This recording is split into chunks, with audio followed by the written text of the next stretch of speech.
The final saga of the One Piece story has been set in motion and will lead to the final war, which Oda has stated will make even Marineford look cute. Now that the world government appears to be the final antagonist of the series, it leaves the Marines in a precarious situation, which I believe can lead to a Marine civil war between Akainu and Fujitora. So in this video, we're going to discuss how a second Marineford arc at New Marineford could play out, which I believe could lead to Smoker playing a huge role in turning the tide of this war,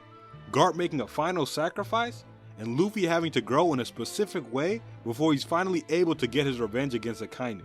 So if any of this sounds interesting to you, be sure to watch this until the very end, where we will discuss how this could lead into the final battle against Imu and the Gorosei.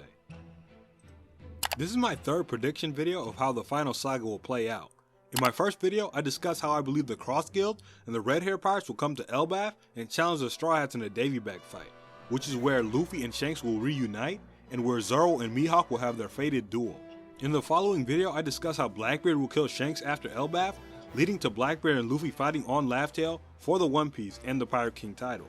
Then with the information about the Void Sentry on Laugh Tale and with the One Piece treasure in tow, Luffy and the Straw Hats will be able to take on the world government in the final war. But after they reunite with Labuna on Reverse Mountain, there are two routes that the Straw Hats can take to Maryjois. Route 1 is that the Straw Hats could head down Reverse Mountain and travel through the Grand Line once again, gathering their old allies from Alabasta to Water 7. The problem is that they will end up at Old Marineford, which was rebuilt into the G1 Marine base after Whitebeard destroyed it in the Summit War. Momonga is currently the commander of this base, and he wouldn't even be a warm-up for the Straw Hats currently, so I think that the Straw Hat allies on the Paradise side of the Grand Line could probably raid this base and handle it themselves. It makes much more sense to me that the Straw Hats turn around and actually travel backwards through the New World, gathering their stronger allies like the Scabbards in Wano and the Grand Fleet, and then arrive in New Marineford with Luffy's full military force, mirroring Whitebeard's arrival to the Old Marineford during the Summit War.